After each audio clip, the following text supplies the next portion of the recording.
हमारे आइलैंड्स के ताज़ा खबरों और इम्पोर्टेंट अपडेट्स से जुड़े रहे भरोसेमंद और पक्की जानकारी सीधे अपने फ़ोन पर पाने के लिए न्यूज़ आप तक व्हाट्सएप चैनल को अभी फॉलो करें। Very good afternoon to everyone. उम्मीद करता हूँ सब अच्छे हैं।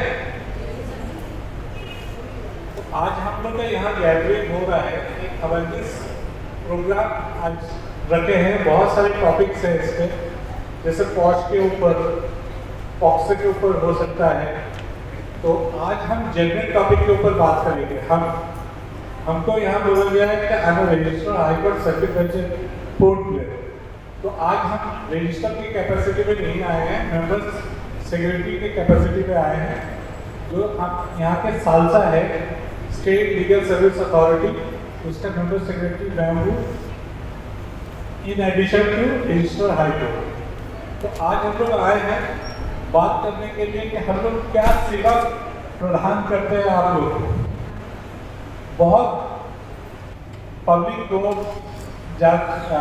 साधारण इंसान को मालूम नहीं है कि उन लोग का अधिकार क्या होता है, कानूनी अधिकार क्या होता है, कौन लोग एलिजिबल हैं उनके लिए, ऐसा कोई संस्था है कि नहीं है। तो इसके लिए एक लीगल सर्विस एक्ट आया, उसके बाद ये संस्था बना जिसका नाम है स्टेट लीगल सर्विस अथॉरिटी। ये हर स्टेट में एक है, यूनियन टेरिटरीज में है, और जितने डिस्ट्रिक्ट होते हैं उसका ये डिस्ट्रिक्ट लीगल सर्विस अथॉरिटी होते हैं। अब ये क्यों आया, ये सवाल मन में आता है कि ऐसा क्यों हुआ, ये लीगल सर्विस अथॉरिटी क्यों आया है हम लोग के बीच में, क्या कारण था। ये कारण ये है कि हम लोग का संविधान जो है, ये संविधान बोलता है कि राइट टू इक्वलिटी। आर्टिकल 14 को बोलता है सब बराबर है। हम लोग हर सिटीजन, चाहे वो करोड़पति हो या रोडपति हो, सब बराबर है। तो अगर सब बराबर है तो बराबरी बहुत जगह देखा जाता है, कोर्ट में बराबरी होता नहीं है। कोर्ट में अगर कोई एक गरीब आदमी फंस जाता है तो पता चलता है कि कोर्ट, ऐसा जनरल थिंकिंग है कि कोर्ट में जाने से बहुत सारा खर्चा होता है, एडवोकेट बहुत सारा फीस लेते हैं और बोलते हैं तारीख पे तारीख। एक जनरल पब्लिक को लीगल नॉलेज के कमी होने के कारण उनको बहुत सेटबैक मिलता है, डर लगता है कोर्ट पर जाने से। तो इसीलिए लीगल सर्विस एक्ट आया, जो ये साधारण पब्लिक को, जो बड़े एडवोकेट नहीं कर सकते हैं, उनको ये सेवा कैसे मिले। हम लोग का तो संविधान एक जगह बोल दिया है कि सब एक जैसे हैं, सब इंसान एक जैसे हैं, कोई डिस्क्रिमिनेशन नहीं होगा, ना तो धर्म के नाम में होगा, ना अमीरी गरीबी के कारण में होगा। ये जेंडर की डिस्क्रिमिनेशन नहीं होगा, मगर होता है, समाज का ऐसा है कि होता है। तो ये होता है तो खत्म करने के लिए ये एक्ट आया, और ये एक्ट के तहत हम लोग कानूनी सेवा देते हैं, जिसको बोलते हैं ना कानूनी सलाह देना। कोई आदमी का कुछ कानूनी दरकार पड़ा, अगर एक जेल के अंदर आके चले गया निर्दोष, उसको मालूम नहीं है कि उसका घर वाला को मालूम नहीं है कि किसके पास जाए, वकील करे तो बहुत सारा पैसा लगेगा, वो आदमी गरीब है।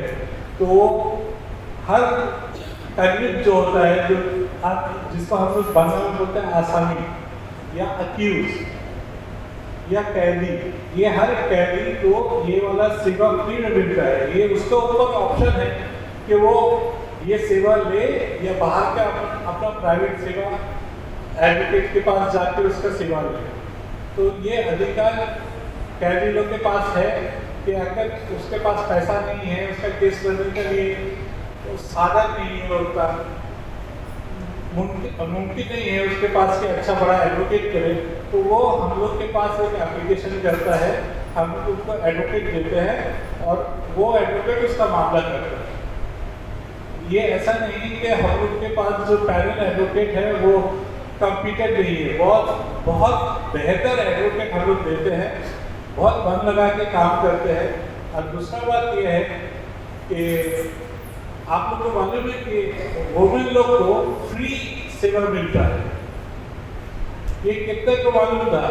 मालूम है आप लोग को कि कोई भी कानूनी सलाह या कानूनी उसको बोलते हैं ना सेवा, परिसेवा जिसको बोलते हैं, तो ये एक औरत को वो अगर काम कर रही है तो भी मिलेगा, वो घर की महिला है, हाउस वाइफ है, कोई भी है, उनको फ्री ऑफ कॉस्ट मिलता है। ये मालूम था तो आज से पहले ये शायद आप बहुत को मालूम नहीं है। आप लोग को इसीलिए हम लोग ये सब टाइप करते हैं कि आप लोग का अधिकार क्या है।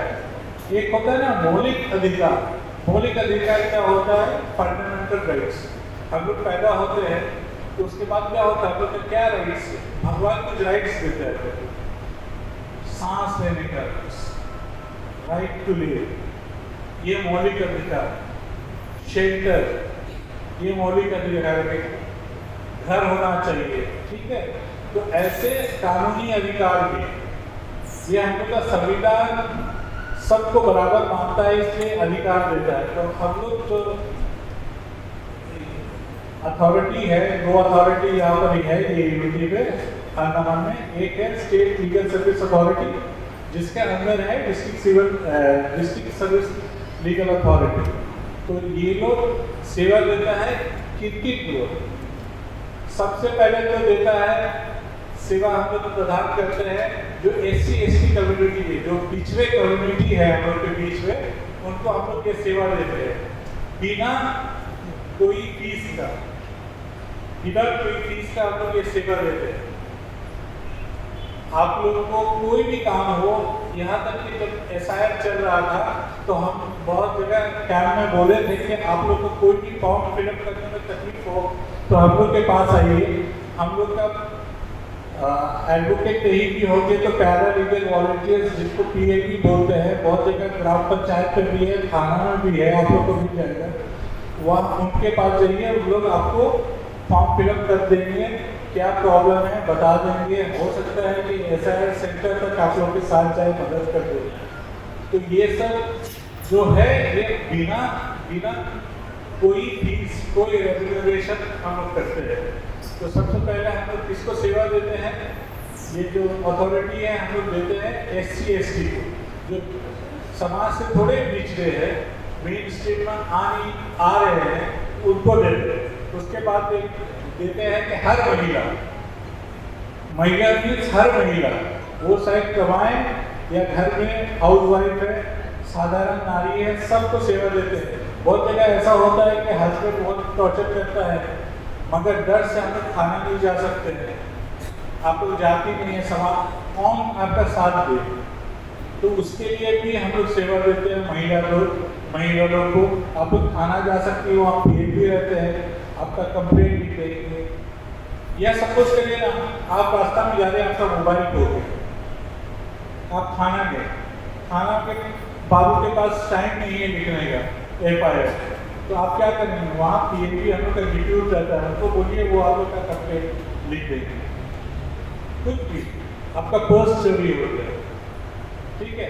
और ये सेवा हम लोग किसको देते हैं? बच्चे लोग को देते हैं।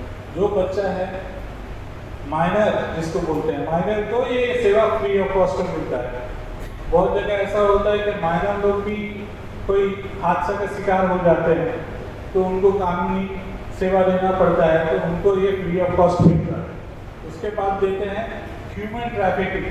ह्यूमन ट्रैफिकिंग जो बोलते हैं कि बच्चा लोग एक जगह से दूसरा जगह पाचार हो जाता है, ले जाया जाता है, उससे गलत काम करवाया जाता है। जब वो लोग को रिकवर कर लेते हैं हम लोग, जब वो होम में रहते हैं, यहाँ रहते हैं, तो उनको वो इस सेवा दिया जाता है।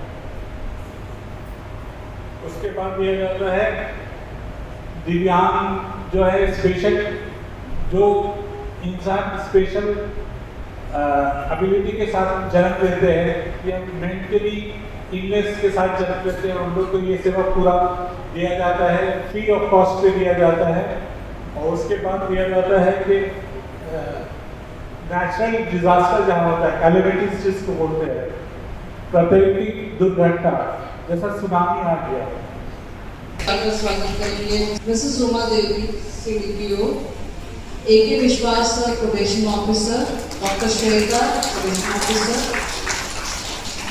Mrs. Irene, CDPO. Mrs. Kuma Devi. Thank you so much. हम डिलीवरेशन करते हैं, ये बहुत इम्पोर्टेंट अधिनियम है। इसका बैकग्राउंड आपके सामने पहले लाऊंगा, फिर उसके बाद ये इस अधिनियम का डिटेल्स में आपके साथ शेयर करूंगा।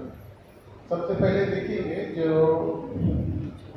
ये जेंडर स्पेसिफिक अधिनियम है, खास करके औरतों के लिए है, वो जेंडर्स के लिए नहीं है।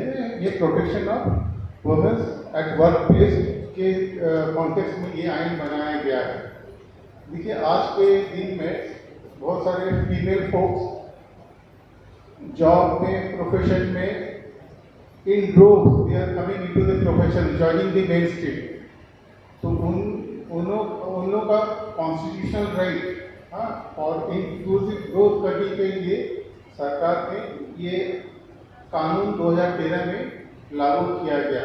उसका पहले थोड़ा सा बैकग्राउंड ये चीज़ बताना है कि ये सिर्फ औरतों लोग लार्ज नंबर में प्रोफेशन में आ रहे हैं, उन लोगों का कोई प्रोटेक्शन, कोई सेपरेट इनएक्टमेंट कानून बना हुआ नहीं था। तो इंडिया ने सबसे पहले साइन किया इंटरनेशनल ट्रीटी, और जो वुमेन्स एम्पावरमेंट अपलिफ्टमेंट के ऊपर ग्लोबली काम करते हैं, वो ऑर्गेनाइजेशन का नाम है CEDAW, convention for elimination and discrimination against women. In the year 25/6/1993 में इंडिया बिकम सिग्नेटरी। उस कन्वेंशन का इंडिया साइन किया। जब भी कोई भी देश इंटरनेशनल ट्रीटी में साइन करते हैं, उसके ऊपर ऑब्लिगेशंस करते हैं, उनके जो रूल्स रेगुलेशंस है अपना देश में उसको लागू करना, उसको फॉलो अप करना। तो 1993 में ऐसा कोई सेपरेट अलग से कानून बना हुआ नहीं था। डाउन दी लाइन एक 1997 में बहुत बड़ा एक इवेंट हुआ है और एक लैंडमार्क केस हुआ था, और सुप्रीम कोर्ट से एक जजमेंट डिलीवर था। उसका नाम था Vishakha versus state of Rajasthan. उसमें पाया गया सेक्सुअल हैरेसमेंट। अच्छा, सबसे पहले आपको बता दूँ कि सेक्सुअल हैरेसमेंट क्या है। सेक्सुअल हैरेसमेंट का डेफिनेशन ऐसा है, अब वो जो डेफिनेशन ऐसा होता है, कोई काम करते हैं, काम करते हुए किसी तरह सेक्सुअल हैरेसमेंट हुआ, कोई गंदा बात हुआ या अनड्यू एडवांटेज लेने चाहते हैं, या और भी बहुत उसका शक्ल है। और सेक्शन 2 ऑफ पॉक्सो एक्ट में तो वेल डिफाइन किया हुआ क्या क्या एक्ट सेक्सुअल हैरेसमेंट में डिफाइन किया जाता है। एनीवे, कोई भी काम करते वक्त उसको सिक्योर एटमॉस्फेयर नहीं मिलते हैं, उससे काम करने में उनका हर माने इंटरफेरेंस होता है, फ्री फियरलेसली काम करने में असुविधा होता है, क्योंकि कुछ मेल काउंटर पार्ट कुछ इस तरीके का हरकत करने से उसका रेमेडी क्या है। तो इसीलिए रेमेडी क्या है, तो इसीलिए ये वाला आइन पास किया गया था 2013 में। हाँ, जो पहले बोला था 1997 में जो जजमेंट हुआ था, उस जजमेंट में कुछ गाइडेंस बताया गया था, जैसा सा वर्क प्लेस में ये मॉडलिटी, ये गाइडेंस फॉलो अप करना जब तक पार्लियामेंट में आइन पास नहीं किया गया। तो वो गाइडलाइंस 1997 से 2012 तक वो फॉलो गाइडलाइन, अलग से कोई कानून बना हुआ नहीं था। तो पार्लियामेंट ने ये इशू पे, बर्निंग इशू में डेलिब्रेट किया। डेलिब्रेट करने के लिए एक बड़ा सेशन में ये आइन पास हुआ है। उसका नाम है the prevention of women's at work place. Work place word देखिएगा, सुनिएगा, फोकस कीजिएगा, वर्क प्लेस जहाँ काम करते हैं। तो ये किसके ऊपर एप्लीकेबल है? दो किस्म के वर्कर के ऊपर एप्लीकेबल है। एक है फॉर्मल सेक्टर और है इनफॉर्मल सेक्टर। फॉर्मल सेक्टर में कौन है? जो प्रोफेशनल, जो सरकारी मुलाजिम है, एम्प्लॉइज है, जो सरकारी दफ्तर में काम करते हैं। और इनफॉर्मल सेक्टर्स कहाँ कौन है? इनफॉर्मल सेक्टर में जो सरकारी रेगुलेशन के बाहर में काम करते हैं, कोई डोमेस्टिक वर्कर है, कोई रोड में काम करते हैं, कोई कारखाना में काम करते हैं। हाँ, उनका कोई अलग से वेल डिफाइंड लॉज नहीं है। तो ये दोनों के लिए इक्वली एप्लीकेबल है, मगर थोड़ा सा डिफरेंशिएशन है। तो ये प्रोटेक्शन जब इस तरीके का केस करेंगे जो एग्री डोमेन है, तो वो क्या करेंगे? गवर्नमेंट ने ये मैंडेट किया हुआ है ये मैंडेट किया हुआ है जो हर दफ्तर, हर सरकारी दफ्तर डिपार्टमेंट में जहाँ 10 के ऊपर एम्प्लॉइज है, फॉर्मल सेक्टर के हम बता गए, उनको एक इंटरनल कॉम्प्लेक्स कमेटी, एक कमेटी बनाना मैंडेटरी है।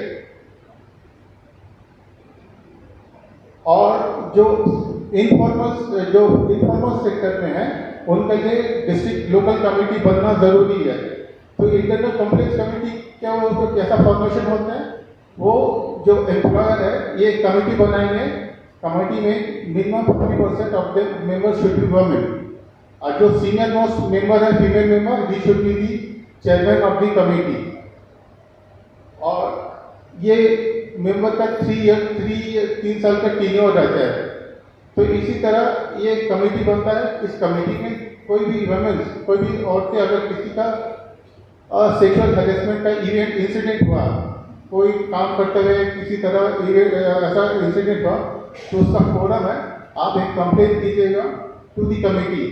जब मेरे साथ काम करते हुए मेरा साथी, मेरा कलीग हमसे छेड़छाड़ किया है, हमसे गलत इरादे से बातचीत किया, और भी बहुत सारा जैसा प्रॉब्लम है उस तरीके का एक रिटन कंप्लेंट देना है। अगर वो रिटन कंप्लेंट अगर वो नहीं भी दिया, जिनके ऊपर भरोसा करते हैं, जो फ्रेंड है, फैमिली फ्रेंड है या दोस्त है, वो उसके बिहाफ में रिटन कंप्लेंट देंगे। एक कंप्लेंट करने का ड्यूरेशन है 3 महीने के अंदर उसको कंप्लेंट करना है। अगर 3 महीने के अंदर अगर कंप्लेंट किसी कारण में नहीं कर सकता, में भी फोटोग्रामा है या और भी कोई कारण से, अगला 3 महीना और भी उसको एक्सटेंशन दिया जा सकता है। टोटल 6 महीने के अंदर, अगर अगला 3 महीने के लिए तो कारण दिखाने पड़ेगा कि इस कारण से हम दे नहीं सके, और 3 महीने के अंदर, इनिशियल 3 मंथ्स के अंदर शिकायत हम दर्ज नहीं कर सके, तो एक रिटन कंप्लेंट के बाद जो चेयरमैन है कॉग्निजेंस लेंगे। पहला काम क्या होगा, कॉग्निजेंस लेने के बाद पहले देखेंगे प्राइमा फेसी केस है कि नहीं, ये कंप्लेंट में सच्चाई है कि नहीं। सच्चाई अगर प्राइमा फेसी के ये पाया गया, फाइंडिंग्स पाया गया, पहला काम है उनको नोटिस देंगे जिसके खिलाफ शिकायत किया गया, रेस्पॉन्डेंट। उस रेस्पॉन्डेंट को नोटिस पाने के बाद उसको आने पड़ेंगे कमेटी के पास शोकॉज करने के लिए, आपके खिलाफ ये शिकायत है, आप बताइए, ये आप क्या आप आंसर दीजिए इसका, आपके खिलाफ जो शिकायत है।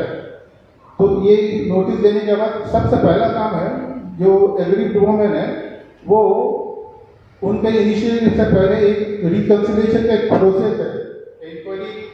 इंक्वायरी शुरू होने के पहले एक रिकंसिलिएशन का प्रोसेस है, जो आपस में समझौता अगर हो गया, वेल बहुत अच्छा केस खत्म हो जाएंगे वहाँ पर। अगर जो एग्री वुमेन है वो अगर नहीं बोला नहीं हम समझौता नहीं करेंगे, मेरे साथ नाइंसाफी हुआ, हम इसको लड़ाई करेंगे, इसका आखिरी हम देखने चाहते हैं, तो कार्रवाई नेक्स्ट स्टेज में चले जाएंगे। नेक्स्ट स्टेज में क्या काम है, तो उसका कंप्लेंट शोकॉज देने के बाद हाजिरी होंगे, हाजिरी के बाद वो अपना सफाई देंगे, एविडेंस होंगे, साक्षी लेंगे, जो जो देखा है किस तरीके, जो एग्रीड वुमेन उसको दायित्व बनता है कि इसको साबित करना कि मेरे साथ ऐसा छेड़छाड़ हुआ। बहुत सारा वाक़या होता है, कोई देखा है या कोई उसका एविडेंस है, मोबाइल में गलत मैसेज भेजा, ये देख के एक जो कमेटी है वो एक फाइंडिंग में आएंगे। कमेटी फाइंडिंग में आकर दो उनके सामने आ जाएगा। अगर फाइंडिंग में अगर वो पाया गया ये दोषी है, तब उसके लिए आपका जाके मैंने अगर फॉर्मल सेक्टर में जो सरकारी एम्प्लॉइज है उनके लिए एक कानून बना हुआ है, हाँ, एम्प्लॉय सर्विस रूल के तहत उसका ऊपर कार्रवाई होगी। उसके अंदर उसका क्या होता है, अगर साबित हो गया उसका पैसा कट होगा, उसका इंक्रीमेंट नहीं होगा, उसका रिप्लेमेंट होगा, उसका सस्पेंशन होंगे, उसका टर्मिनेशन होंगे, तो ग्रेविटी ऑफ द ऑफिस के बेसिस पर उसके ऊपर एक्शन लिया जाएगा। ये हो गई इंटरनल कंप्लेंट्स कमेटी। ये कमेटी अपना इंक्वायरी 90 दिन के अंदर उनको कंप्लीट करना है, और कंप्लीट करने के बाद जो फाइंडिंग्स होंगे, ये फाइंडिंग्स और जो रिपोर्ट है, इंक्वायरी रिपोर्ट जिसके खिलाफ शिकायत किया गया, उनको भी उस कॉपी देना, क्योंकि उसका राइट ऑफ अपील है। मैं हमारे बीच में तालियों के साथ स्वागत करेंगे श्री दीपेंद्र नाथ मित्रा जी सर को, जो कि फैमिली जज हैं। वो हमारे बीच में पॉक्सो, एनडीपीएस और जुवेनाइल जस्टिस एक्ट के बारे में बताएंगे। तालियां के साथ सबको नमस्कार एंड प्रणाम। आज मेरे को juvenile justice act, POCSO act and NDPS act तीनों को बारे में बोलने के लिए बोला गया, इसलिए मैं बहुत शुक्रगुजार हूँ। और खासकर हम सुना है इधर जो है हम लोग को जो गवर्नमेंट स्टाफ ऑफिशियल्स है, तो सोशल वेलफेयर का है, डिपार्टमेंट का, होम का है, हम लोग को बहनों माताओं को भी है। लेकिन ऐसा तो लगता है कि ये तीनों एक्ट अलग अलग है, लेकिन हम एक ही सोसाइटी में वास करते हैं। ऐसा तो नहीं है कि एक सोसाइटी में पॉक्सो एक्ट चलता है, दूसरा में एनडीपीएस चलता है, तीसरा में जुवेनाइल चलता है, ऐसा तो नहीं है। लेकिन कहें हमको ये तीनों एक्ट एक साथ बोलने के लिए बोला। पहले देखिए, जो जुवेनाइल जो एक्ट है, juvenile justice care and protection act, अभी 2015 का एक्ट चल रहा है। हम लोग जब लॉ स्टूडेंट थे तब 1986 का एक्ट चल रहा। उसका बाद 2000 में एक एक्ट को चेंज हुआ। काहे चेंज होता है, क्या जरूरत चेंज होने? हम लोग को तो हिस्ट्री, ज्योग्राफी ये सब तो चेंज नहीं होता है। क्या चेंज होता है? क्योंकि सोसाइटी चेंज होता है। सोसाइटी में हम लोग कभी एक सोच रखते हैं, बाद में हम लोग समझते हैं कि ये सोसाइटी में जो हम लोग को जो सोच था वो सही नहीं था। एक जमाना में ऐसा था, हम लोग को जो माताओं बहनों को, उन लोग को वोटिंग राइट नहीं था। ये हम लोग का कंट्री नहीं, बाहर का कंट्री, जो डेवलप कंट्री कहते हैं।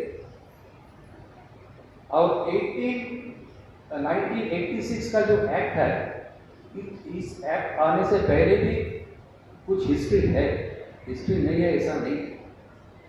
देखिए, juvenile care and protection act में दोनों तरफ का जुवेनाइल होता है। जो साधारण भाषा से हम लोग मुजरिम कहते हैं, लेकिन मुजरिम हम जुवेनाइल को नहीं कह सकते, एक्यूज हम नहीं कह सकते। जो ऑफेंस करता है वो करने कभी कभी होता है, उसको ऐसा होता है कि वो करने के लिए मजबूर हो जाता है, और कभी कभी ऐसा होता है जो उसको पीड़ित है, जो जुवेनाइल जो बच्चा पीड़ित है, ये दोनों किस्म का है।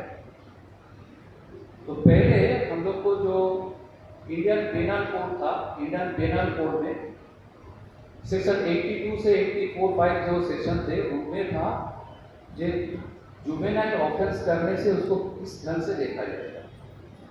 7 साल का नीचे अगर किसी ने कोई ऑफेंस कर दिया, मान लीजिए एक 5 साल का बच्चा ने किसी माँ को ऐसा धकेल दिया कि ऊपर से धकेलने के बाद वो 3 तरह से गिर के नीचे जाके मर गया। अगर ये 5 साल का बच्चा होगा तो पहले का जो एक्ट था, आईपीसी का जो एक्ट था, तो वो एक्ट में उसको कोई ऑफेंस नहीं होता। अभी जो फिलहाल जो बीएनएसएस हुआ है, इसमें शायद सेक्शन 20 और सेक्शन 23 ऐसा एक्ट है, एकदम बराबर एक ही है, खाली सेक्शन चेंज हुआ। इसमें भी कोई ऑफेंस नहीं है, 7 साल तक ऑफेंस नहीं है। काहे ऑफेंस नहीं है? क्योंकि एक बच्चा जो होता है उसको समझने का समझता नहीं है कि ऊपर से उसका माँ गिरेगा तो उसका क्या हाल हो सकता है, मर भी जा सकता है, इसीलिए ऑफेंस नहीं है। और एज डिविजन था 7 से 12 साल तक। 7 से 12 साल तक जो बच्चा होता था उसको देखा जाता था ये वो क्या ऑफेंस करने का उसको दिमाग समझता ही है नहीं। कभी कभी तो हम लोग कहते हैं ना, ये बच्चा बहुत मैच्योर है, ये बच्चा इमेच्योर है। तो ये जो बात है ये तब भी था, अभी भी बीएनएस में ऐसा है। और अभी जो नया जो हम लोग का जो 2015 का जो एक्ट आया है, इसमें सेक्शन 15 है। सेक्शन 15 का है, हम लोग सब जानते हैं कि दिल्ली में एक दर्दनाक कहानी हुआ था, पास में कुछ घटना घटा था एक मैडम के साथ। उसमें एक सबसे बड़ा जो ऑफेंडर था उसका उम्र कम था, 18 साल का नीचे था। उसको तो फिलहाल तो कहाँ है पता नहीं है, लेकिन उसको रिहेबिलिट किया गया है और ऐसा मांग उठा था कि उसको फांसी में चढ़ाया जाए। जो लॉ हम पहले भी बोल चुका है, लॉ इवॉल्व होता है, मतलब डेवलप करते हैं। तो उसके तहत 2015 में जो एक्ट आया है उसमें बोला गया है कि 16 से 18 तक जिसका उम्र है, इसको जुवेनाइल कोर्ट उसको देखेगा ये जो ऑफेंस किया है वो सोच समझ कर किया है, वो matured enough to understand the offence और नॉट, देन उसको अगर 16 से 17 साल 18 साल का होगा तो उसको बड़ा लोग को जो कोर्ट है उसमें उसको ट्रायल किया जाए। तो ईडी जो है ना, ये भी है, इनका ही 16 से 18 तक है। पहले जो ऑफेंस सारे थे, जो जुवेनाइल जो है, जुवेनाइल किसको कह दिया जाता था? 16 साल का उम्र का कम उम्र का लड़का लोग को जुवेनाइल में आता था 1986 में, और 18 साल का कम उम्र का लड़की लोग को। फिर 2000 में क्या हुआ, उसको एक साथ बराबर करके दिया गया 18 साल उम्र तक। ये तो जुवेनाइल का थोड़ा बहुत है। और जुवेनाइल में जो है, जुवेनाइल में खासकर आता है होम आता है। होम में हम लोग के कोई भाई बहन लोग रहते हैं, काम करते हैं, उधर दो किस्म का ऑफेंस होता है। कभी कभी कोई बच्चा जो मान लीजिए जो थोड़ा सा एजेड हो जाता है, 15, 16, 17 साल का बच्चा, वो कभी कभी ऑफेंस कर डालता है।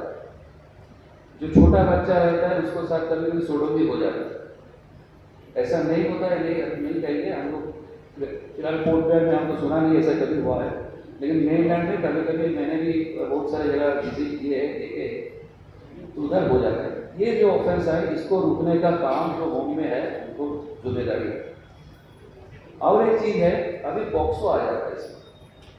जो बच्चा है ऑफेंस करता है वो तो कम उम्र का जुवेनाइल में आ गया, और जो बच्चा का ऊपर ऑफेंस हुआ है वो 18 साल के कम उम्र में है। According to POCSO act, below 18 years is a child, तो उसका ऊपर पॉक्सो एक्ट लागू हो। और मान लीजिए ऐसा एक ऑफेंस है जो किसी तरह बाहर आ गया, ऐसा ऑफेंस हुआ है, लेकिन होम में जो काम करने वाले थे, सरकारी स्टाफ थे, उन लोग बताए नहीं, इंफॉर्मेशन को जो देना चाहिए था पुलिस के पास बोला नहीं। तो इसमें अगर ऐसा लीक होगा तो उनका ऊपर भी केस बन सकता है अकॉर्डिंग टू पॉक्सो एक्ट। तो इसीलिए हम लोग को, जितना सारे हम लोग को भाई बहन लोग हैं जो होम में काम करते हैं, उन लोग को थोड़ा सचेतन रहना चाहिए पॉक्सो एक्ट। और एक चीज़ है, जो मान लीजिए कोई पॉक्सो, ऐसा कभी कभी होता है, वेरी रेयर, ऐसा नहीं है, अंडमान में मैं कभी नहीं सुना है, मेनलैंड में भी बहुत रेयर होता है। जो होम में काम करता है उनको द्वारा कोई बच्चा को पीड़न किया जाता है, वो मेल बच्चा हो सकता है, फीमेल बच्चा हो सकता है, क्योंकि जो पॉक्सो जो एक्ट है, पॉक्सो एक्ट में लेकिन ये क्योंकि जेंडर न्यूट्रल है। क्या जेंडर न्यूट्रल मतलब क्या है? जो 18 साल कम उम्र का लड़का हो या लड़की है, वो अगर पीड़ित होगा तो उसको पॉक्सो एक्ट में आएगा या आएगी। तो किसी ने सरकारी होम का कोई स्टाफ अगर जो शोषण करे किसी बच्चा का ऊपर, तो वो आएगा एग्रावेटेड सेक्सुअल ऑफेंस की तरह आएगा। उसका पनिशमेंट कम से कम 20 साल, लाइफ सेंटेंस भी होता है। लाइफ सेंटेंस मतलब वो जितना जीने की चेक है उतना तक जेल में सड़ेगा, फांसी भी हो सकता है। ये बहुत ही सख्त आइन है। ये तो है एनडीपीएस, ये तो पॉक्सो में थोड़ा बहुत है। अभी आप फिलहाल देखें जो एनडीपीएस किस काम पे है, इधर शायद सीडब्ल्यूसी का कोई किसी ने प्रेजेंट है, सीडब्ल्यूसी जो सोशल वेलफेयर डिपार्टमेंट, हम लोग कभी कभी रिपोर्ट मंगाते हैं, मेरा फैमिली कोर्ट से मैं कभी कभी रिपोर्ट मंगाता हूँ। तो मान लीजिए किसी जगह में हम लोग काम करते हैं as a worker of social welfare department ECWC, हम लोग को थोड़ा ध्यान में देना चाहिए। अब आप लोग को जहाँ आप लोग जाते हैं या आंगनबाड़ी जो वर्कर्स है, ये हम लोग को आँख है, जो एडमिनिस्ट्रेशन है ये सब चीज़ के लिए हम लोग को आँख और कान है। ये जो मैडम लोग काम करती है आंगनबाड़ी का, ये हम लोग का आँख और कान है। इनको अगर कहीं खबर मिले कि कोई बच्चा, वो तो भाई अच्छा ही पढ़ाई लिखाई करता था, अभी क्या ना कैसे बह गया, बह गया था भाई, दोनों चीज हो सकता है। एक हो सकता है उसका साथ कुछ दुष्कर्म हुआ, मतलब उसका साथ पॉक्सो का कोई केस हो सकता है। दूसरा है जो उसको किसी ने ड्रग्स देता है, ड्रग्स देने का बाद वो क्या करेगा, चोरी करेगा। हाँ, घर से पैसा चुराएगा, दूसरा जगह में जाए, कोई गैंग में शामिल हो जाएगा दुष्कर्म करने के लिए। इसीलिए हम लोग को सावधान रहना पड़ेगा।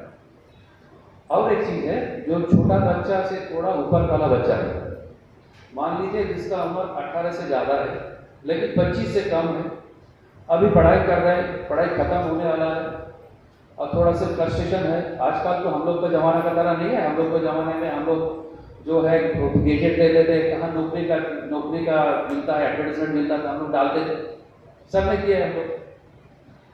लेकिन अभी नौकरी फिलहाल सरकारी नौकरी बहुत कम होते जा रहा है। और खासकर मैंने जहाँ तक देखा है, अंडमान में सरकारी नौकरी का एक बहुत बड़ा एम रोल रह चुका है, अभी भी है, लेकिन ये नौकरी कम होते जा रहे हैं। ये जो चीज़ है, इसलिए इसका ऊपर जो इनका जो हम लोग का अंडमान का जो सोसाइटी का जो फाइनेंशियल पोजीशन, इसका ऊपर असर आता है। तो बच्चा भी देखता है कि मेरा फादर जो है उनको तो थोड़ा नौकरी करता था, अच्छा है कि हम लोग फादर जाते थे आते थे, फिर रिटायर हो गया, रिटायरमेंट के बाद पैसा कम हो गया, घर में बहन है, उनका शादी नहीं हो रहा है, माँ बाप कहते हैं कि आप कुछ नहीं करते हो, काहे कुछ नहीं करते हो, कुछ कमा के नहीं ला के आ सकते हो। लेकिन हम तो कोशिश करते हैं। इधर जो है एक ही चीज़ है, टूरिज्म है, और टूरिज्म में क्या है, कोई स्कूबा ड्राइविंग का ट्रेनिंग लेके स्कूबा ड्राइविंग कराएगा, कोई गाड़ी लेके ड्राइवरी कराएगा, ये भी तो सब लिमिटेड होते जा रहा है। बाहर से जो आता है वो भी ये करता है, बोले इतना में नहीं जाना है, आप 2000 रुपया मांगा है, कहीं मांगा है भाई, ये तो तेल तो 100 रुपया का तेल है, इसमें तो 1000 रुपया देने से बहुत है, क्या बोल रहे हैं। बाहर वाले नहीं समझते हैं कि इधर 6 महीना मोटा मोटी कोई काम नहीं रहे। जहाँ तक मैं 2 साल इधर रहने के बाद मैं ये मेरा जो एहसास हुआ, तो वो क्या करेगा, वो थोड़ा ईजी माने की तरह जाएगा। यहाँ पर पॉक्सो केसेस रजिस्टर होते रहते हैं, एनडीपीएस का हम पेपर में पढ़ते रहते हैं कि इतना छोटा सा आइलैंड होने के बाद भी कितने सारे केसेस, और सर ने इतने सुंदर तरीके से बताया कि how they are all interconnected और इंटरलिंक्ड। अब रजिस्ट्रार साहब ने हमें एक छोटा सा वीडियो दिया है 2 मिनट्स का, हम वीडियो देखकर फिर आगे के सेशन पे हो जाएंगे।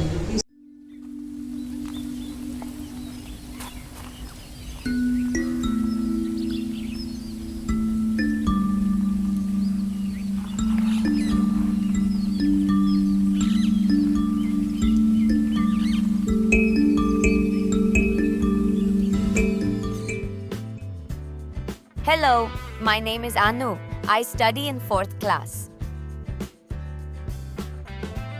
This is the home where my parents and I live. My dad and mom are going to work. They are smiling and waving at me. I wave back from our gate. I feel happy and safe. After they leave, I close the gate and come inside the house. The house becomes very quiet. I sit alone and wait for my parents to come back. Then, someone rings the bell. It is our neighbor. He knows my parents very well. I feel confused, but I open the door. He comes inside. Suddenly, I feel uncomfortable. I don't like the way he touches me. I feel scared and very sad. One day, while going to school with my friend, I see a big board. It says, Child Helpline 1098. My teacher says, if anyone sexually harasses a child, call this number. My hands shake, but I call the number. I tell them everything. They listen to me. The police come. The man is taken away by the police and put in jail. I feel safe again. If someone touches you in a way you don't like, it is not your fault. Speak up. Call 1098. The law protects children.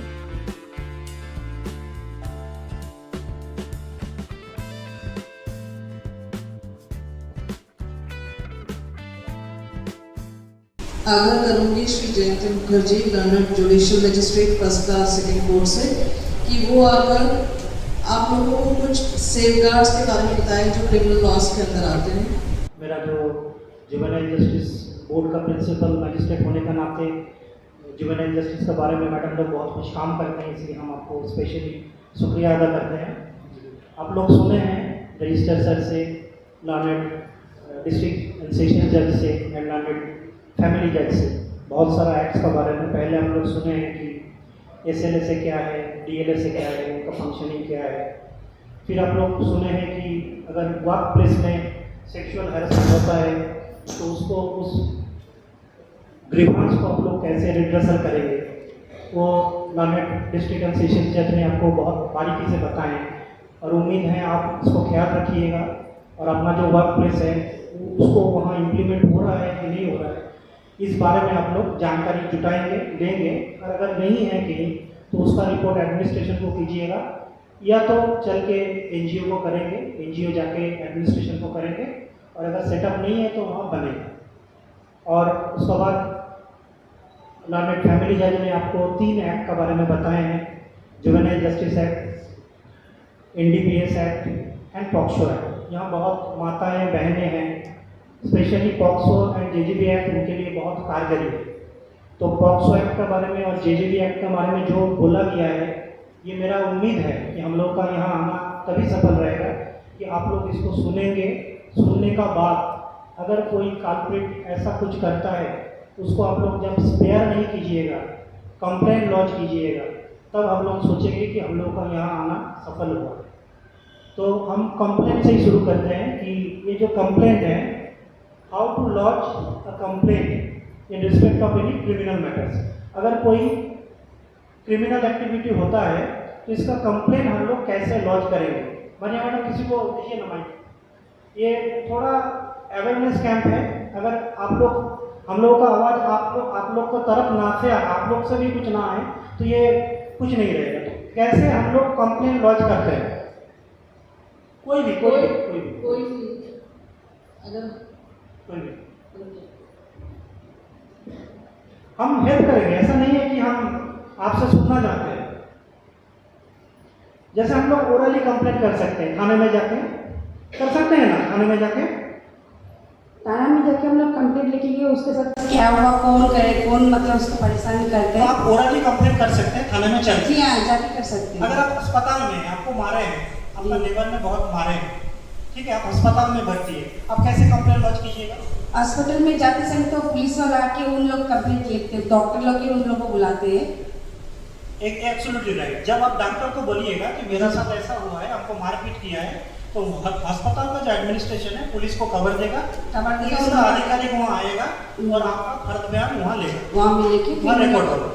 और दूसरा तरीका कैसे कैसे हम लोग launch कर सकते हैं? दूसरे एनजीओ को भी सपोर्ट ले सकते हैं हम लोग।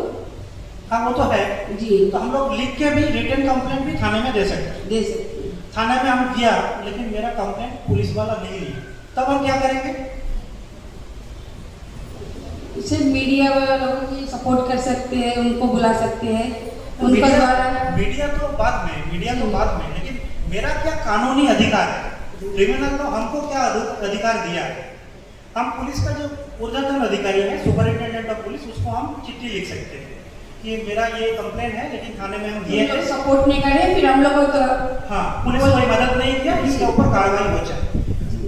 SP मैडम ने भी कंप्लेंट को फेंक के रख दिया, कुछ नहीं हुआ, फिर हम लोग क्या करेंगे? हम लोग कोर्ट में जाके आप मतलब लेटर देंगे कि हम लोग को मदद चाहिए, हम लोग सब जगह रेडी, हम लोग को तो सपोर्ट नहीं मिला, आपका द्वारा हम लोग सपोर्ट चाहिए। फिर कोर्ट में भी हम लोग जा सकते हैं, मैजिस्ट्रेट के पास पिटीशन लेके बोल सकते हैं कि इसका ऊपर कार्रवाई हो जाए।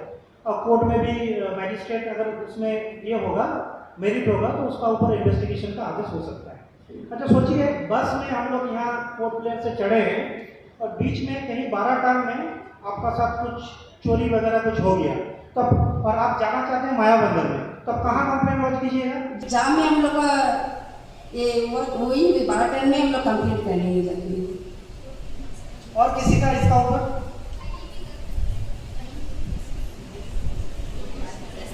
कोई बोला है कि कहीं भी कर सकते हैं, कौन बोला था? हाँ आप थोड़ा बताइए। Very good, 0 FIR। ये जो 0 FIR का कॉन्सेप्ट है, ये बहुत ही अच्छा कॉन्सेप्ट है, क्योंकि कभी कभी हम लोग डर से या परिस्थिति की वजह से, ऐसा परिस्थिति होता है कि कहाँ जाके कंप्लेंट करना होगा हम लोगों को जानकारी नहीं होता है, या पुलिस के पास जाते हैं, पुलिस भी बोलता है ये मेरा जुरिस्डिक्शन का नहीं है।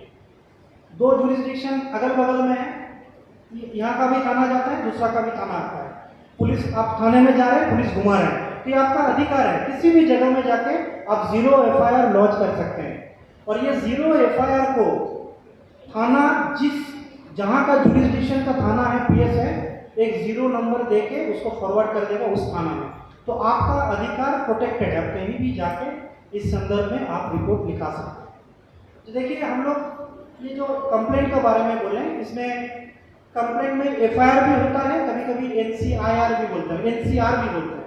किसी को NCR के बारे में कुछ जानकारी है कि व्हाट इज NCR? FIR के बारे में तो आप लोग सबको ही जानते हैं कि FIR क्या है। किसी का कुछ गुम हो गया, आपका मोबाइल का सिम भी गुम हो गया या मोबाइल भी गुम हो गया, थाने में जाइएगा, GD कीजिएगा, जनरल डायरी बोलते हैं हम लोग। तो ऐसा छोटा मोटा जब क्राइम है, जिसको हम लोग आईनी परिभाषा में नॉन कॉग्निजेबल ऑफेंस बोलते हैं, जिसमें संज्ञान कोर्ट नहीं लेते हैं, छोटा मोटा क्राइम है, जैसे मारपीट है, किसी को जैसे डिफेमेशन है, क्रिमिनल डिफेमेशन है, ये सब ऑफेंस में पुलिस NC-FIR काटता है, ठीक ना। तो ये जो NC-FIR नॉन कॉग्निजेबल ऑफेंस होते हैं, हम लोगों का धारणा है कि हम एक कंप्लेंट किए हैं, छोटा मोटा मारामारी हुआ है, लेकिन पुलिस जाके उसको गिरफ्तार नहीं करती। ऐसा आता है ना हम लोगों का मन में कि पुलिस जाके उसको गिरफ्तार करे, क्यों नहीं करता है पुलिस जाके? ये नॉन कॉग्निजेबल ऑफेंस है। नॉन कॉग्निजेबल ऑफेंस में पुलिस का कोई अधिकार नहीं है किसी को जाके गिरफ्तार करने का without warrant from the magistrate. लेकिन ये नॉन कॉग्निजेबल ऑफेंस में अगर मैजिस्ट्रेट ऑर्डर पारित करता है किसी को अरेस्ट करने का, तब जाके पुलिस जाके उसको उस केस को इन्वेस्टिगेट कर सकता है और किसी को अरेस्ट भी कर सकता है। अच्छा, पुलिस तो किसी को अरेस्ट कर सकता है, CBI भी किसी सबको अरेस्ट कर सकता है, NIA भी किसी को अरेस्ट कर सकता है, आम आदमी किसी को अरेस्ट कर सकता है? आप किसी को अरेस्ट कर सकते हैं? नहीं कर सकते? बिल्कुल कर सकते हैं, बिल्कुल कर सकते हैं। हम सब लोग अरेस्ट कर सकते हैं, लेकिन इसका कानूनी जो प्रावधान है वो कॉग्निजेबल ऑफेंस होना चाहिए, संज्ञान लेना अपराध होना चाहिए एंड नॉन वेलेबल ऑफेंस होना चाहिए। आपका सामने किसी ने कत्ल कर दिया, वो भाग रहा है, तो आप उसको 2-3 आदमी लेके पकड़ सकते हैं। पकड़ने के बाद क्या कर सकते हैं? आपका क्या ड्यूटी है? पुलिस को बुला के पुलिस को हैंड ओवर करना। यहाँ अरेस्ट पुलिस नहीं किया, अरेस्ट आपने किया। हम लोग सारा जिम्मेदारी पुलिस का ऊपर, एडमिनिस्ट्रेशन का ऊपर दे देते हैं, लेकिन हम लोगों का जो जिम्मेदारी है एज ए सिटीजन, हम लोगों का जो ड्यूटी है, हम लोग कभी कभी भूल जाते हैं, कभी कभी पालन नहीं करते। देखिए, कोर्ट तो जो राय देता है, कोर्ट का जो डिसीजन आता है, ये तो जो आंखों देखी गवाह का जो बयान है उससे आता है। लेकिन as a citizen of India अगर आप लोग कोर्ट में नहीं जाइएगा, जो हुआ है, जो आप लोग आंखों देखी, आप लोग का एक्सपीरियंस है, उसको नहीं बताइएगा तो कोर्ट कभी सजा नहीं दे पाएगी। तो ये छोटा मोटा मेरा जानकारी था कुछ क्रिमिनल लॉज के बारे में। और थोड़ा जानकारी अभी भी थोड़ा कभी कभी हम लोग पुलिस कस्टोडियल टॉर्चर या पुलिस हैरेसमेंट के बारे में बहुत सारा ग्रीवांसेस भी मैजिस्ट्रेट हम लोग पाते हैं। अच्छा, किसी को अगर पुलिस अरेस्ट करता है तो जिसको अरेस्ट कर रहा है अरेस्टी, उसका क्या क्या कानूनी अधिकार है कोई बता सकते हैं? या फीमेल का, या सर ने जैसा बोला JJB एक्ट है, या किसी माइनर को अगर कोई अरेस्ट कर रहा है, जो CCL हम बोलते हैं कानूनी प्रतिभाषा में, child in conflict with law, जो बच्चा 18 साल का नीचे उम्र है, तो किसी केस में सोचिए कि पॉक्सो केस में या NDPS केस में फंस गया है, क्या उसको उस बच्चा को पुलिस थाना बुला सकता है? उस बच्चा को नहीं बुला सकता, इसमें पाबंदी है। इवन ऐसा भी है, कोई बच्चा को अगर वो कोई क्रिमिनल एक्टिविटी करता है, उसको जो पुलिस ऑफिसर पूछताछ के लिए जाएगा, उसका अपना यूनिफॉर्म भी नहीं रहेगा, सिविल ड्रेस में जाएगा। सोशल वेलफेयर पुलिस ऑफिसर हर थाना में है। सोशल वेलफेयर पुलिस ऑफिसर का ये जिम्मेदारी है, जो बच्चा इन कॉन्फ्लिक्ट विद लॉ है, जो CCL है, उनका साथ परिवार जैसा व्यवहार करना। उसको कभी कोई मेंटल टॉर्चर नहीं करना, शारीरिक टॉर्चर तो कभी भी नहीं करना। और उसका जो थाने का एक अलग से एक सेपरेट रूम है, जैसे कोर्ट में भी आप लोग जाइएगा तो देखिएगा, चाइल्ड कोर्ट में या जुवेनाइल जस्टिस बोर्ड में, वहाँ बच्चों का जो कोर्स है वो एकदम अलग है। वहाँ बच्चों का खेलने का सामान है, वहाँ बच्चों के लिए बहुत सारा पेंटिंग पिक्चर्स है, वहाँ देखिएगा बहुत सारा कैमराज है। और हम लोग भी, जज लोग भी जब बैठते हैं कोट टाई कुछ पहन के नहीं बैठते, और एडवोकेट्स भी वहाँ कोट टाई ऐसा पहन के नहीं जाता है, देखें ना आप लोग। तो बच्चे का जो प्रोटेक्शन है वो अगर सीसीएल है या विक्टिम है, दोनों तरफ से प्रोटेक्टेड है। जो सीसीएल है उन लोगों को हम लोग कोशिश करते हैं कि हम लोगों का बोर्ड का जो प्रोसीडिंग्स का दौरान उसको कितना रिफॉर्म हम लोग कर सकते हैं। इसमें हम लोगों का जो बोर्ड मेंबर्स है वो सोशल वर्कर होता है, हम लोग जो असिस्टेंस लेते हैं वो भी काउंसलर से असिस्टेंस लेते हैं, जो बच्चों का साइकोलॉजी, बच्चों का बिहेवियर, इससे एक्सपर्ट उन लोगों से हम लोग सलाह लेते हैं और वो बच्चों को हम लोग रिफॉर्म करने का कोशिश करते हैं। ये किया सीसीएल का। अभी किसी बच्चे का साथ बच्चा पीड़ित हो गया, बच्चा का माँ या बच्चा कंप्लेंट लॉन्च किया, अभी आप लोग सोचते रहेंगे कि ये बच्चा को तो अभी कोर्ट में जाना पड़ेगा, गवाही देना पड़ेगा, उसका साथ जो घटना घटा है, ये जो क्रिमिनल है उसका साथ एकदम सामना सामनी होगा, आंखों देखी होगा, ये बच्चा मेंटल दबाव में तो है ही और दबाव में चला जाए तो क्या होगा। तो कोर्ट में हम लोग जैसे बताएं, इस बच्चे का साथ, जो बच्चा विक्टिम है, इसका साथ जो क्रिमिनल जो कल्प्रिट है उसका कभी आमना सामना नहीं होगा। वहाँ सीसीटीवी कैमरा लगा हुआ है, एक जगह रहेगा जो क्रिमिनल है, दूसरा जगह रहेगा जो विक्टिम है, और दोनों का जो एंट्री एंड एग्जिट पॉइंट है, कोर्ट में भी जब जाएगा ना, विक्टिम एक अलग दरवाजा से कोर्ट में घुसेगा और एक्यूज भी एक अलग दरवाजा से घुसेगा, कभी उसका आमना सामना नहीं होगा। और दोनों का जो डिपोजिशन है, दोनों का डिपोजिशन भी अलग तरीका से हम लोग रिकॉर्ड करते हैं। जैसे देखिए, एडवोकेट्स का ये राइट बनता है कि जिसका खिलाफ ये अभियोग हुआ है उसको कोर्ट में रिप्रेजेंट करने के लिए, मतलब क्रिमिनल्स को भी एज पर लॉ कानूनी हक है अपना केस कोर्ट में रखने का। तो जो एडवोकेट्स हैं बहुत सारा क्रॉस एग्जामिनेशन करते हैं, बहुत तीखा सवाल करते हैं। तो एक बच्चा है, उसका उम्र है 10 साल या 12 साल, तो ये इतना तीखा सवाल का कैसे जवाब देंगे, आप लोग का तो दिमाग में ये आ सकता है। तो बच्चे को हम लोग भी जज प्रोटेक्ट करेंगे, उसको कोई तीखा सवाल किया नहीं जा सकता है। हम लोग कहेंगे उसको एडवोकेट से कि आपका जो सवाल है हमको लिख के दीजिए, और ये सवाल को हम लोग उस बच्चे को करेंगे जो करना उचित समझे हम लोग, और उसको बहुत प्यार से करेंगे ताकि वो बच्चा कोई मेंटल प्रेशर या ट्रॉमा में ना जाए।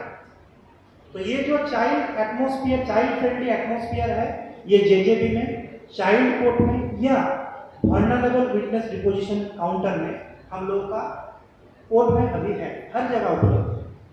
ये देखिए, ये तो हम आपको बोला कि विक्टिम के बारे में बोला, सीसीएल के बारे में बोला, या पॉक्सो एक्ट का बारे में बोला, लेकिन अगर कोई इकोनॉमिकली डाउन प्रोडेंट है या इतना लेमन है जिसको पढ़ाई लिखाई नहीं आता है, कागजात पढ़ना नहीं जानता है, हिंदी भी नहीं जानता है, अंग्रेजी भी नहीं जानता है, सवाल उनको समझ में नहीं आता है, वैसा विटनेस को भी प्रोटेक्शन दिया गया है कानून के तहत। उनके लिए भी एक अलग वल्नरेबल विटनेस डिपोजिशन काउंटर है, वहाँ जज उनको स्पेशल प्रायोरिटी देके सवाल पूछेगा। उनका जो एडवोकेट से जो सवाल लेगा, तीखा सवाल करने से जज प्रोहिबिट करेगा, ऐसा तीखा सवाल मत कीजिए। तो हम लोग कोशिश करेंगे जितना एक लेमन भी आएगा, इकोनॉमिकली डाउन प्रोडेंट भी आएगा, जिसको कुछ कोर्ट का प्रोसीडिंग्स का बारे में पता भी नहीं आएगा, वो भी अगर कोर्ट में चल के आएगा तो उसको कानूनी रूप से प्रोटेक्शन हम लोग देते हैं। सर ने बहुत अच्छी बातें बताई है हमें। पहली बात तो जैसे सर ने बताया पहले कि यहाँ पे बहुत लोग लास्ट में हम किसी से लड़ाई होता है तो क्या बोलते हैं, we shall meet you at court. तो आज भी कॉमन मैन का भरोसा किसके ऊपर है, कोर्ट के ऊपर है कि हम कोर्ट जाएं तो हमें ज़रूर न्याय मिलेगा। और जैसे कि आज आपके सामने 4 जजेस आए, ऐसे कभी हुआ है क्या कि वो कोर्ट रूम से बाहर आकर कॉमन मैन को एड्रेस करने, पहले ये बताएं, कभी हुआ है? तो हम तालियों के साथ धन्यवाद बोलेंगे चारों सर को कि जो अपने कोर्ट आवर्स के बाद टाइम आउट से काम किया एंड हमें एनलाइटन करें, हमें समझाएं कि हमारा अधिकार क्या है, क्योंकि ये बहुत ज़रूरी है कि हम समझें कि what are our rights and ऐसे क्या क्या काम कानून है, क्योंकि हम जानते हैं कि भारत को क्या बोलते हैं, माता बोलते हैं, तो हमारे सारे कानून जैसे सर ने बोला कि गर्भ से ही शुरू हो जाता है लड़कियों को बचाने के लिए। Thank you so much sir. आज हम legal awareness camp for frontline workers and staff of directorate of social welfare conduct किया है TLSA SLSA के साथ। प्रयास JAC ने जिसने हमें हेल्प किया है ये पूरे कंडक्ट करने में।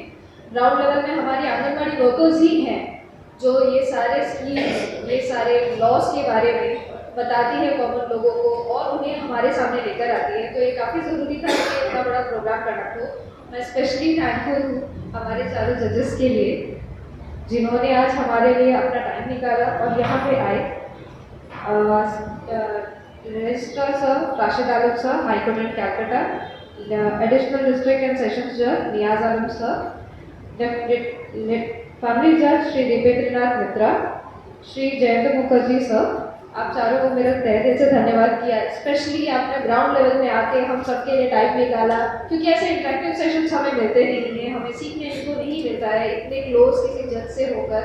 और आपने क्वेश्चन आंसर सेशन भी रखा है। मैं चाहूँगी कि हमारे आंगनबाड़ी वर्कर्स, क्योंकि आप देखते हैं कि कॉमन लोगों को क्या प्रॉब्लम्स होती है, कैसे वो नहीं अप्रोच कर पाते हैं, तो अब ये काफ़ी अच्छा मौका है। सर आपको सारे डाउट्स आपके क्लियर कर देंगे और मैं पर्सनली भी इनसे इंटरेक्ट कर चुकी हूँ।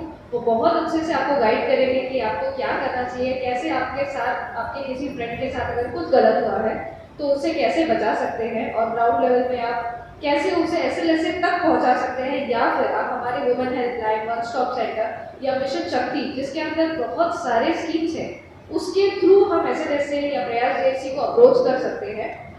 ये हमें एक तरीका बताया गया है। तो प्लीज़ किसी को भी कोई क्वेश्चन है तो आज ये काफ़ी अच्छा मौका है, हमें बार बार नहीं मिलेगा। ये कोई क्वेश्चन है सर से प्लीज़ पूछ लीजिए। I sincerely thank Prayas JAC, all the judges for taking out the time and conducting such a wonderful program for us, and my senior most officers जिन्होंने आज टाइम निकाल के इतने सारे लोगों को इकट्ठा किया, क्योंकि मैं अकेले नहीं थी जिसने ये प्रोग्राम को एक्चुअली कंडक्ट करवाया है। मेरे सारे सीनियर ऑफिसर्स, मेरे मुख्य सेविका मैम, मेरे CDPO मैम, जिन्होंने इतने सारे आंगनबाड़ी वर्कर्स एंड हेल्पर्स को बोला है कि आप आइए और ये सेशन में इन्वॉल्व हुए। Thank you to all my seniors and my colleagues जिन्होंने आज ये सक्सेसफुल सेशन कंडक्ट करवाया है। Thank you so much.